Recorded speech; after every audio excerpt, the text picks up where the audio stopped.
Good morning students. Hi, this is Prem Kumar Prasad और आज आप लोगों को बताने जा रहा हूँ scope and importance of industrial sociology. Time बहुत कम है, इसके लिए मैंने ये ब्रीफ में बनाया हुआ है जिसमें मैं हेडिंग्स और टॉपिक वाइज सिर्फ टू द पॉइंट कुछ बातें बताऊँगा जो आप लोगों को एग्ज़ाम में लिखने में हेल्प करेगा। ठीक है, तो औद्योगिक समाजशास्त्र का अध्ययन क्षेत्र, इसका जो डेफिनेशन है वो मैंने पहले भी फर्स्ट वीडियो में बना के भेजा हुआ है आपको। इसमें 3 मुख्य चीज़ें हैं। अगर आप लोग अपने हिसाब से अगर ये देखते हो कि आपके गांव में आपके अगल बगल एक छोटी सी फैक्ट्री लगी हुई है, मान के चलो एक मुर्गी पालन या पत्तल का उद्योग किसी बंदे ने अगर लगाया हुआ है, तो आपको ये समझना है कि उस पत्तल उद्योग में या मुर्गी पालन में 4-5 मजदूर काम कर रहे हैं। उसके प्रबंधन को, उसको मैनेज करने के लिए 2-3 लोगों को लगाया हुआ है। मालिक तो है ही, कोई मैनेजर होगा या सुपरवाइज़र होगा जो इन सब चीज़ों को देख रहा होगा, वो प्रबंधन कहलाता है। तो श्रमिक और प्रबंधन, इन दोनों के बीच का रिश्ता कैसा है, फैक्ट्री में, उस उद्योग में उन लोगों की स्थिति कैसी है, ये सारी चीज़ें आप लोगों को समझनी है और इन सब चीज़ों को ही आपको परिभाषित करना है।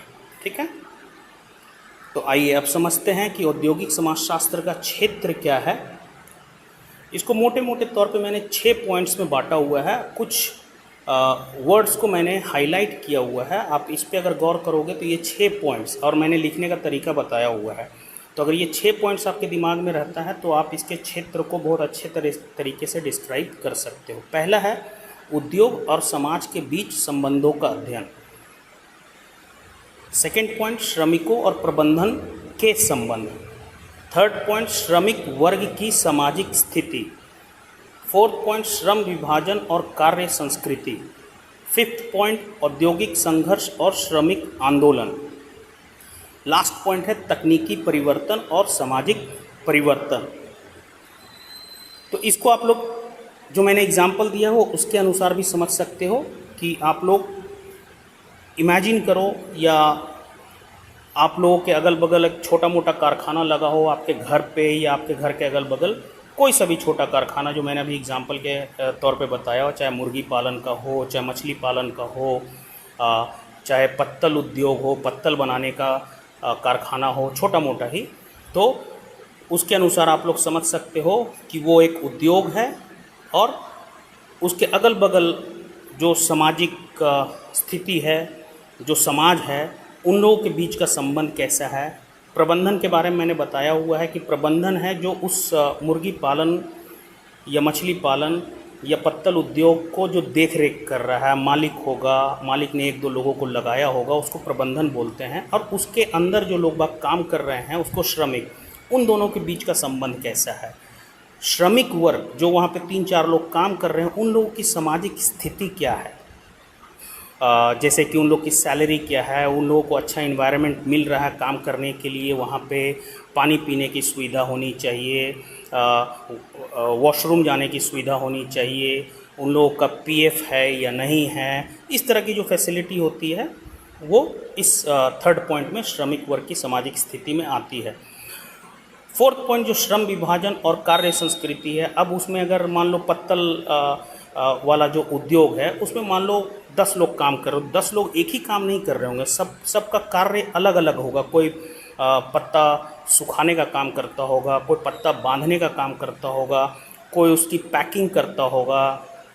इस तरीके का जो विभाजन होता है उसे श्रम विभाजन कहते हैं और यही उनकी कार्य संस्कृति कहलाती है। औद्योगिक संघर्ष और श्रमिक आंदोलन जो आए दिन आप लोग देखते हो, बड़े बड़े फैक्ट्री, छोटे छोटे फैक्ट्री में लोग बाग जो संघर्ष करते हैं, अपनी बातों को मनवाने के लिए जो आंदोलन करते हैं, तो ये सारी चीज़ें आपके औद्योगिक संघर्ष और श्रमिक आंदोलन में आएगा। लास्ट पॉइंट है तकनीकी परिवर्तन और सामाजिक परिवर्तन। ये बहुत ही इंपॉर्टेंट है। जैसे कि आप लोगों को पता है कि नई नई टेक्नोलॉजी आ रही है। अगर आए दिन आप लोग न्यूज़पेपर वगैरह पढ़ते होंगे तो अभी जो नई टेक्नोलॉजी आ रही है, एआई, आर्टिफिशियल इंटेलिजेंस और डीप लर्निंग, इन सबों से क्या हो रहा है कि बहुत सारी कंपनीज़ में वर्कर्स ले ऑफ किए जा रहे हैं, मतलब उन लोगों की छटनी हो रही है। तो उससे समाज में क्या बदलाव आएंगे, तो कुछ नेगेटिव पॉइंट्स भी हैं, कुछ पॉजिटिव भी हैं। तो आप लोग को दोनों पहलू पे ध्यान रखना है कि नई तकनीक आने से समाज में क्या परिवर्तन होता है कुछ अच्छाई तो कुछ बुराई भी। तो दोनों पॉइंट्स आप लोगों को लिखने हैं, ठीक है। तो आइए अब समझते हैं औद्योगिक समाजशास्त्र का महत्व। इसको भी मैंने 6 पॉइंट्स में यहाँ पे दर्शाने की कोशिश करी है। तो जो आप लोगों ने इसके क्षेत्र को समझा है उसी को आप लोग इसको महत्वपूर्ण कैटेगरी में लिख सकते हो, जैसे कि समाज में औद्योगिकरण की भूमिका को समझना, श्रमिकों के कल्याण के लिए नीतियाँ बनाना, ट्रेड यूनियनों की भूमिका को समझना, औद्योगिक शांति और उत्पादकता में वृद्धि लाना, वर्ग संघर्ष और सामाजिक असमानता की समझ रखना और मानव संसाधन प्रबंधन में सहायक।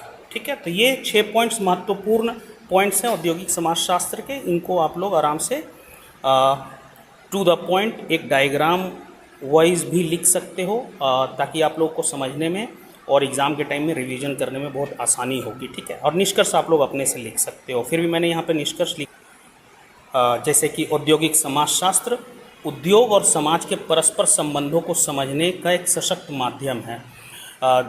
इसके द्वारा जो भी समाज में और सामाजिक व्यवस्था में, सामाजिक संरचनाओं में जो भी परिवर्तन हो रहे हैं उनको समझना और एक औद्योगिक समाज की स्थापना कैसे करना है उसमें ये सहायक होते हैं। और समाजशास्त्रीय दृष्टिकोण से भी समाज का अध्ययन करना और वो भी वैज्ञानिक अध्ययन करना ये बहुत ही अत्यंत आवश्यक हो जाता है।